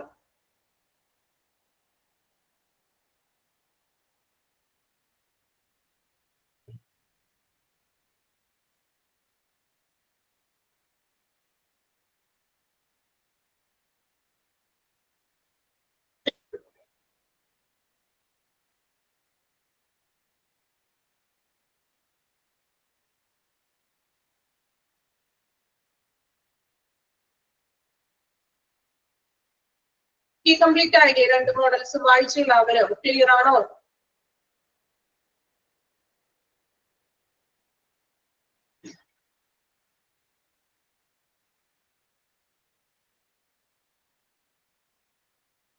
ഓക്കെ, നെക്സ്റ്റ് 3ാമത്തെ മോഡലിലേക്ക് പോകാം. 3ാമത്തെ മോഡലാണ് ഗസ്റ്റ് മോഡൽ. കേട്ടോ, this model was developed by David Guest in 1997. Underline ചെയ്യാം. ഗസ്റ്റ് മോഡൽ ഡെവലപ്പ് ചെയ്തിട്ടുള്ളത് ഡേവിഡ് ഗസ്റ്റ് എന്നുള്ള ഒരു വ്യക്തിയാണ്. ഇൻ 1997 കേട്ടോ. അദ്ദേഹത്തിന്റെ ആ പേരോട് കൂടിയിട്ടുള്ള ഒരു മോഡലാണ് അല്ലെ, ഡേവിഡ് ഗസ്റ്റ് എന്നാണ് അദ്ദേഹത്തിന്റെ പേര്. സോ അദ്ദേഹം ഈ ഒരു മോഡലിന്റെ പേരാണ്, അതുകൊണ്ട് ഗസ്റ്റ് മോഡൽ എന്നാണ്. 1997 അത് ഡെവലപ്പ് ചെയ്തത്. ഇനി എന്താണ് ഈ മോഡലിൽ പറയുന്നത് നോക്കാം കേട്ടോ. This model emphasizes on the assumption that HR manager has specific strategies to begin with, which demand certain practices and when executed will result in outcomes. These outcomes include behavioral, performance related and financial rewards. കോഴ്സുകൾ ഇത്തിരി കടകെട്ടി ആയതുകൊണ്ട് പെട്ടെന്ന് നിങ്ങൾക്ക് catch ചെയ്യാൻ പറ്റി കാണില്ല. Simple ആണ് കേട്ടോ. നോക്കാം. This model emphasizes on assumption that, assumption എന്ന് വെച്ചിട്ടുണ്ടെങ്കിൽ എന്താണ്? അനുമാനിക്കുന്നത്, പറയുന്നത് നമ്മൾ പറയില്ലേ. This model emphasizes on assumption that HR manager has specific strategies to begin with, which demand certain practices and when executed to result in outcomes. അതായത് ഒരു importance കൊടുക്കുന്നത്, അതായത് ഗസ്റ്റ് മോഡല് പ്രാധാന്യം കൊടുക്കുന്നത് ഒരു ഓർഗനൈസേഷന്റെ ഇമ്പോർട്ടന്റ് ആയിട്ടുള്ള, അതായത് ഒരു ഓർഗനൈസേഷന്റെ സക്സസിന് വേണ്ടി, ആ ഒരു ബിസിനസ് അല്ലെങ്കിൽ ആ ഒരു ഓർഗനൈസേഷന്റെ സക്സസിന് മീൻസ് അതിന് വിജയിക്കാൻ വേണ്ടിയിട്ട് എന്തെല്ലാം പ്രവർത്തനങ്ങൾ നടത്താം അതിനെ അവർ എന്ത് ചെയ്യുന്നു? എക്സിക്യൂട്ട് ചെയ്യുന്നു. എക്സിക്യൂട്ട് ചെയ്യാന്ന് വെച്ചാൽ എന്താണ്? നടപ്പിലാക്കുന്നത്. ഓർഗനൈസേഷന് വേണ്ടി, ഓർഗനൈസേഷന്റെ സക്സസിന് വേണ്ടി എന്തെല്ലാം പ്രവർത്തനങ്ങൾ നടത്താം അല്ലെ, എന്തെല്ലാം പ്രവർത്തനങ്ങൾ നടത്തണം അതിനെ അവർ എന്ത് ചെയ്യുന്നു? എക്സിക്യൂട്ട് ചെയ്യുന്നു. അതിനുവേണ്ടി അവർ എന്താ ചെയ്യുന്നത്? Resulting outcome. These outcomes include behavioral performance related and financial rewards. അപ്പോ ഓർഗനൈസേഷന്റെ സക്സസിന് വേണ്ടി എന്തെല്ലാം പ്രവർത്തനങ്ങൾ നടത്താം, ഈ പ്രവർത്തനങ്ങൾ അവർ എക്സിക്യൂട്ട് ചെയ്യുകയും അതോടൊപ്പം തന്നെ എംപ്ലോയേഴ്സിന്റെ, അവരുടെ ഓർഗനൈസേഷനിലുള്ള എംപ്ലോയേഴ്സിന്റെ മാക്സിമം പെർഫോമൻസ് ചെയ്യിപ്പിക്കുന്നു. മീൻസ് എംപ്ലോയേഴ്സിനെ കൊണ്ട് മാക്സിമം വർക്ക് അല്ലെങ്കിൽ അവർക്ക് സക്സസ് നേടാൻ വേണ്ടിയിട്ട് എംപ്ലോയേഴ്സിനെ കൊണ്ട്, തൊഴിലാളികളെ കൊണ്ട് മാക്സിമം പെർഫോമൻസ്, അവരുടെ മാക്സിമം പെർഫോമൻസ് ചെയ്യിപ്പിച്ചുകൊണ്ട് അവർക്ക് എന്താ റിവാർഡ്സുകളും മറ്റും കൊടുക്കുന്നു. റിവാർഡ്സ് കൊടുക്കാന്ന് വെച്ചാൽ എന്താ, നമ്മൾ പറഞ്ഞില്ലേ ഇൻസെന്റീവ്. നമ്മൾ ടാർഗറ്റ് ബേസ് ഉള്ള വർക്കൊക്കെ ആണെങ്കിൽ, ഇപ്പോ ടെലികോളിക്ക് അങ്ങനെയുള്ള വർക്കൊക്കെ ആണെങ്കിൽ ആരൊക്കെ ചെയ്യുന്നുണ്ടോ, വർക്ക് ചെയ്യുന്നവരുണ്ടോ ടാർഗറ്റ് ബേസിലൊക്കെ? അറിയില്ല, കുറച്ചുപേര് വർക്കിംഗ് ആയിട്ടുള്ളവരുണ്ടെന്ന് പറഞ്ഞല്ലോ. ടാർഗറ്റ് ബേസിലൊക്കെ ആണെങ്കിൽ അവർക്ക് ഇൻസെന്റീവ്സ് കൊടുക്കും. സാലറി പ്ലസ് ഇൻസെന്റീവ് എന്ന് പറയും. നിങ്ങൾ കേട്ടിട്ടുണ്ടാകുമല്ലോ അല്ലേ? അപ്പോ ഈ ഇൻസെന്റീവ്സ് ഒക്കെ കൊടുക്കുന്നത് എന്തിനു വേണ്ടിയിട്ടാണ്? നമ്മൾ വർക്ക് കുറച്ചും കൂടി മീൻസ് അവർക്ക് മാക്സിമം പെർഫോമൻസ് ചെയ്യിപ്പിക്കുകയാണ്. എന്തിനു വേണ്ടിയിട്ടാണ്? അവരുടെ സ്ഥാപനത്തിന് സക്സസ് ആവാൻ വേണ്ടിയിട്ട്.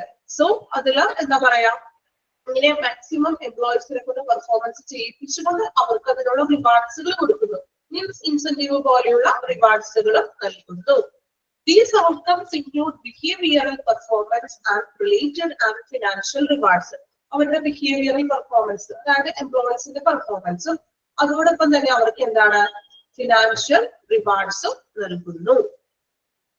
ഇൻസെന്റീവ് പോലുള്ള എക്സ്ട്രാ സാലറിയോ അല്ലെങ്കിൽ എന്താണ് ഓവർ ടൈമിനുള്ള സാലറിയോ അങ്ങനെയുള്ള കാര്യങ്ങൾ, റിവാർഡ്സുകൾ, ഫിനാൻഷ്യൽ ആയിട്ട് റിവാർഡ്സുകൾ കൊടുക്കുന്നു.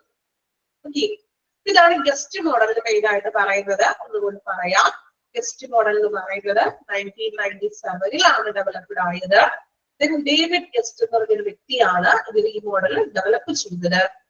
ഈ ഒരു ഗസ്റ്റ് മോഡല് എംഫസൈസ് ചെയ്യുന്നത് കൂടുതലും കമ്പനി ഓർഗനൈസേഷന്റെ സക്സസിന് വേണ്ടി ചെയ്യുന്ന പ്രവർത്തനങ്ങളെയാണ്.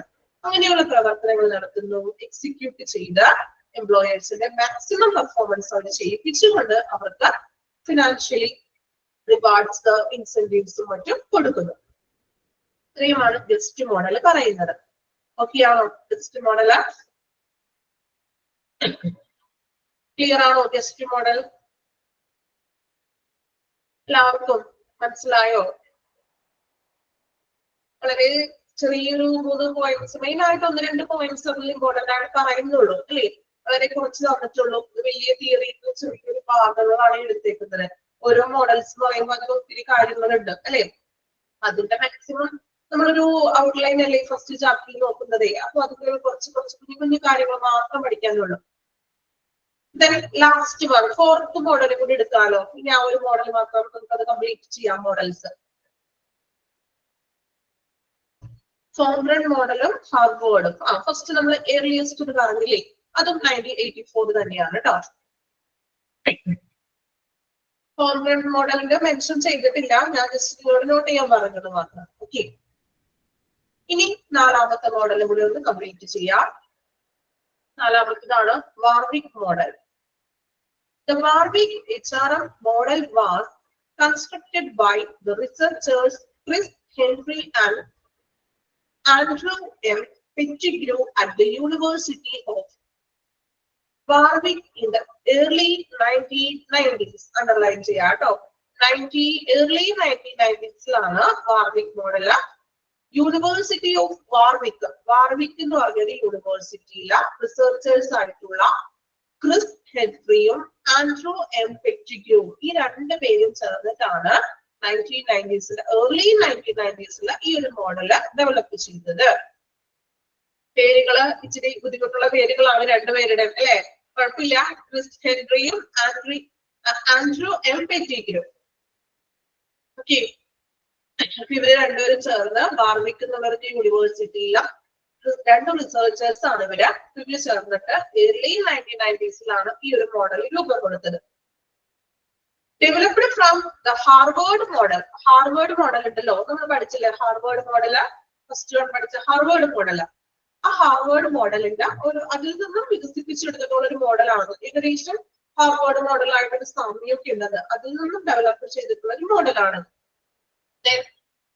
This HRM framework represents an analytical approach to HRM. Warwick മോഡലില് മെയിൻ ആയിട്ടും അവരൊരു അനലിറ്റിക്കൽ അപ്രോച്ചിനാണ് ഇമ്പോർട്ടൻസ് കൊടുക്കുന്നത്. അനലിറ്റിക്കൽ അപ്രോച്ച് എന്താ? അനലിറ്റിക്കൽ അപ്രോച്ച് നിങ്ങൾ ഐഡിയ ഉണ്ടോ? അനലിറ്റിക്കൽ അപ്രോച്ച് മലയാളത്തിൽ എന്താ പറയാ? പ്രോപ്പർ മലയാളത്തിൽ പറയുന്നില്ല. വിശകലനാത്മകമായ, നമ്മൾ മലയാളത്തിൽ പറയില്ലേ എന്താ വിശകലനാത്മകമായ എന്ന് പറഞ്ഞാല്? എഴുതി വെക്കുക കേട്ടോ. മീൻസ് അറിയാത്തവരുണ്ടെങ്കിൽ ഒന്ന് മുകളിൽ എഴുതി വെച്ചോളൂ. Analytical approach, വിശകലനാത്മകമായ. വിശകലനാത്മകമായി എന്ന് വെച്ചിട്ടുണ്ടെങ്കിൽ നിങ്ങൾക്ക് ഏറ്റവും എളുപ്പം മനസ്സിലാവുന്ന രീതിയിൽ പറയുകയാണെങ്കിൽ മീൻസ് ഇപ്പൊ ഒരു ഡിസിഷൻ എടുക്കുന്നതോ അല്ലെങ്കിൽ ഒരു കമ്പനിയിലോ analysing some A to Z വരെ നമ്മൾ അനലൈസ് ചെയ്യുക. അതായത് നമ്മൾ ഇപ്പോ എന്തെങ്കിലും ഒരു ഓർഗനൈസേഷനിൽ എന്തെങ്കിലും ഒരു കാര്യം ഒരു ഡിസിഷൻ എടുക്കുന്നതായിക്കൊള്ളട്ടെ, നമ്മള് break it down into small parts അല്ലെ. അതായത് നമ്മൾ ഒരു ചെറിയൊരു കാര്യത്തിൽ ഒറ്റയടിക്ക് അതിന്റെ തീരുമാനമെടുക്കാതെ അതിന് സ്മോൾ ആക്കി നമ്മൾ ഡിവൈഡ് ചെയ്തിട്ട് വിശകലനാത്മകമായിട്ട് ഒറ്റയടിക്ക് നമ്മളതിന്റെ തീരുമാനമെടുക്കുകയല്ല ചെയ്യുന്നത്. ആ ഒരു എന്തെങ്കിലും ഒരു ടോപ്പിക് ആയിക്കൊള്ളട്ടെ, ഒരു തീരുമാനം ഒരു ഡിസിഷൻ എടുക്കാനാണെങ്കിൽ നമ്മള് അതിനെ break it down to small parts. വിശകലനാത്മകമായിട്ടാണല്ലോ A to Z വരെ നമ്മൾ ചരിത്രം അന്വേഷിക്കാമെന്ന് പറയില്ലേ പലർക്കും പറയുന്നെങ്കിൽ. അപ്പൊ അങ്ങനെ ഡീറ്റെയിൽഡ് ആയിട്ടുള്ള ഒരു സിമിലർ ആയിട്ടുള്ള ഒരു അപ്രോച്ച് ആണ്. ഓക്കെ, ഇത്രയുമാണ് വാർവിക്കിൽ പറയുന്നത്. ഒരു പ്രാവശ്യം കൂടി പറയാം. വാർവിക് എന്ന് പറഞ്ഞിട്ടുണ്ടെങ്കിൽ early 1990s വാർവിക് യൂണിവേഴ്സിറ്റിയിലെ 2 റിസർച്ചേഴ്സ് ആയിട്ടുള്ള ക്രിസ് ഹെൻറിയും ആൻഡ്രൂ പെറ്റിഗ്രുയും ഇവർ രണ്ടുപേരും കൂടി ചേർന്നിട്ടാണ് ഈ ഒരു വാർവിക് മോഡൽ ഡെവലപ്പ് ചെയ്യുന്നത്. ദെൻ ഇത് ഹാർവേർഡ് മോഡലിന്റെ ഒരു എന്താ പറയാ അതിൽ നിന്നും ഒരു ഡെവലപ്പ് ആയിട്ടുള്ള ഒരു മോഡലാണ്. ദെൻ ഇവിടെ ഇമ്പോർട്ടൻസ് കൊടുക്കുന്നത് അവര് അനലിറ്റിക്കൽ അപ്രോച്ചിനാണ്. അതായത് ഒരു കാര്യത്തിൽ ഡിസിഷൻ എടുക്കാനോ ഒരു A to Z വരെ അവർ നോക്കിക്കൊണ്ടാണ് നമ്മള് അവിടുത്തെ ഓർഗനൈസേഷന്റെ വർക്കുകൾ ചെയ്യുന്നത്. ഈ മോഡല് പ്രാധാന്യം കൊടുക്കുന്നത് കുറച്ചുകൂടി അനലിറ്റിക്കൽ ആയിട്ടുള്ള അപ്രോച്ചസിനാണ്. ഇത്രയുമാണ് വാർവിക് മോഡലിൽ പറയുന്നത്. സിമ്പിൾ ആണ്. ക്ലിയർ ആണോ? ക്ലിയർ ഒന്ന് ഓർത്ത് വെക്കുക. 2 റിസർച്ചേഴ്സിന്റെ പേരുകൾ ഓർത്ത് വെക്കാം. Then analytical approach. Analytical approach എന്നുള്ളത് ഒന്ന് അണ്ടർലൈൻ ചെയ്തേക്കോട്ടെ, ഒന്ന് ഹൈലൈറ്റ് ചെയ്തേക്കോട്ടോ. അനലിറ്റിക്കൽ അപ്രോച്ച് എക്സാമിന് ചോദിക്കാം. ഏത് which model is an analytical approach to HRM? HRM analytical approach ഏത് മോഡലാണ് ഫോളോ ചെയ്യുന്നത്? ചോദിച്ചൂടെ? ഏതാണ് ആൻസർ? Warwick model. ഓക്കെ, ഇപ്പൊ നമ്മള് മോഡൽസ് ഓഫ് HRM 4 മോഡൽസ് ആണ് നോക്കിയത്. ഗസ്റ്റ് മോഡലും വാർവിക്കും ഒന്ന് വായിച്ചു നോക്കാം കേട്ടോ. ഒരു പ്രാവശ്യം ഒന്ന് വായിക്കാം. ഗസ്റ്റ് മോഡലും വാർവിക്കും നമ്മൾ വായിച്ചു ചെയ്യാലോ. വായിച്ചു നോക്കാം, അണ്ടർലൈൻ ചെയ്ത് വെക്കാം. എക്സാംസിന്റെ കാര്യങ്ങളെല്ലാം ഇൻട്രൊഡക്ഷനിൽ പറഞ്ഞില്ലേ? എക്സാംസ്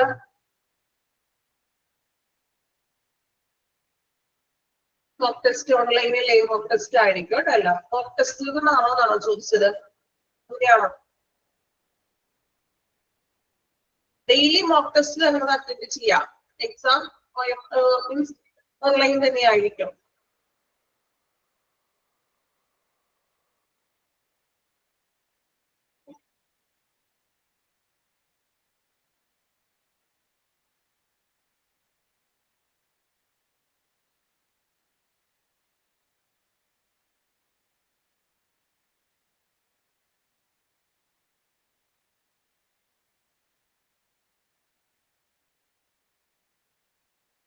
കംപ്ലീറ്റ് ചെയ്തോ? ഗസ്റ്റ് മോഡലും വാർവിക് മോഡലും. ഓക്കെ, അപ്പോ ഏകദേശം ക്ലാസ്സിന്റെ സമയം കഴിയാറായി. നമ്മൾ ഇന്ന് ഫസ്റ്റ് ക്ലാസ് ആയിരുന്നു. ദെൻ ചാപ്റ്റർ 1 ഇൻട്രൊഡക്ഷൻ ഭാഗത്ത് മീനിങ് എന്താണ് HRM, ദെൻ HRMന്റെ കൺസെപ്റ്റ് എന്താണ്, then models of HRM. Main ആയിട്ട് HRM 4 മോഡൽസ് ആണ് നമ്മൾ നോക്കിയത്. കോംപ്രൺ, Harvard model, Guest model, then Warwick model. ഇത്രയും ഭാഗമാണ് എടുത്തത് അത്രയും ക്ലിയർ ആണോ എല്ലാവർക്കും? ഓക്കെ ആണോ? നിങ്ങൾക്ക് എന്തെങ്കിലും സംസാരിക്കാനുണ്ടെങ്കിൽ പറയാം. ക്ലാസ് ഫോളോ ചെയ്യാൻ പറ്റുന്നുണ്ടോ? ഏകദേശം നമ്മളൊരു 1-2 ആഴ്ച കഴിയുമ്പോഴേക്ക് നിങ്ങൾ ഒന്നാമത് ട്രാക്കിലേക്ക് വരും. ഓക്കെ, ഇപ്പോഴേ കുറച്ചും കൂടിയൊക്കെ നമ്മളൊന്ന് പ്രീവിയം പറഞ്ഞല്ലോ. ടെൻഷൻ ഒന്നും ആവേണ്ട. എന്തെങ്കിലും മനസ്സിലാവാത്തതുണ്ടെങ്കിൽ നിങ്ങൾ അത് ചോദിക്കാം. ഓക്കെ ആണോ? ഒന്ന് സംസാരിക്കാനില്ല ആർക്കും? ക്ലാസ് ഓക്കെ ആണോ? മനസ്സിലാവുന്നുണ്ടോ? നിങ്ങൾക്ക് ക്യാച്ച് ചെയ്യാൻ പറ്റുന്നുണ്ടോ? Yes, ma'am. Okay. Response അതിനകത്ത് ചോദിക്കാൻ താല്പര്യമില്ല. അതുകൊണ്ടാണ് ഞങ്ങൾക്ക് സാറ് സ്റ്റുഡൻസ് ഗ്രൂപ്പ് ഉണ്ടാക്കാന്ന് പറഞ്ഞിട്ടുണ്ടായിരുന്നു. സ്റ്റുഡൻസ് മാത്രമായിട്ട് ഞങ്ങൾക്ക് അങ്ങോട്ടും ഇങ്ങോട്ടും പഠിക്കാൻ വേണ്ടി. അങ്ങനെ ആരെങ്കിലും ഗ്രൂപ്പ് തുടങ്ങിയിട്ടുണ്ടോന്ന് അറിയാനാണ് ഞാൻ ചോദിച്ചിട്ടുണ്ടായിരുന്നു സാറിന്റെ അടുത്ത്. അപ്പൊ ഇതുവരെയായിട്ട് അതിനുള്ള ഒരു കണ്ടില്ല. അപ്പൊ നിങ്ങൾ തന്നെ ഒന്ന് ചോദിക്കാട്ടോ, പരസ്പരം എങ്ങനെയാ നിങ്ങൾ ഗ്രൂപ്പ് ക്രിയേറ്റ് ചെയ്തിട്ടുണ്ടോ, അതിനായിട്ടുണ്ടെങ്കിൽ ജോയിൻ ചെയ്യാം. സ്റ്റുഡൻസിന്റെ ഗ്രൂപ്പ് സ്റ്റാർട്ട് ചെയ്തില്ലല്ലോ, ജസ്റ്റ് ഒന്ന് ചോദിക്കാട്ടോ. നിങ്ങൾ ഫ്രണ്ട്സോട് ഷെയർ ചെയ്യാം ഗ്രൂപ്പ് അങ്ങനെ തുടങ്ങിയിട്ടുണ്ടെങ്കിൽ. വേറെ എന്തെങ്കിലും വേണല്ലോ.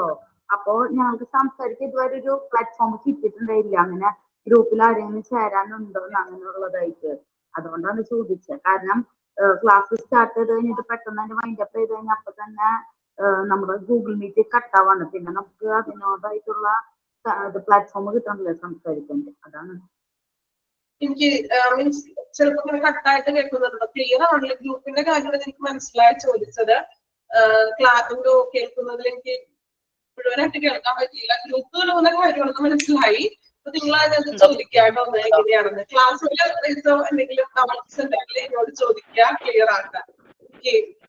ദെൻ സ്പീഡ് ഓക്കെ ആണോ? എല്ലാവർക്കും ഒരുപോലെ ക്യാച്ച് ചെയ്യാൻ പറ്റുന്നുണ്ടോ? സ്പീഡ് കൂടുതലാണോ? ഓക്കെ ആണോ എല്ലാവരും? ഈ ഒരു സ്പീഡിൽ തന്നെ നമ്മൾ പോയാൽ മതിയോ ക്ലാസ്? സ്പീഡ് കുറയ്ക്കണമെങ്കിൽ നമുക്ക് കുറയ്ക്കാം കേട്ടോ. ഞാനൊരു നമ്മളെ പറയാൻ നോർമൽ ഇതിൽ തന്നെയാണ് കേട്ടോ.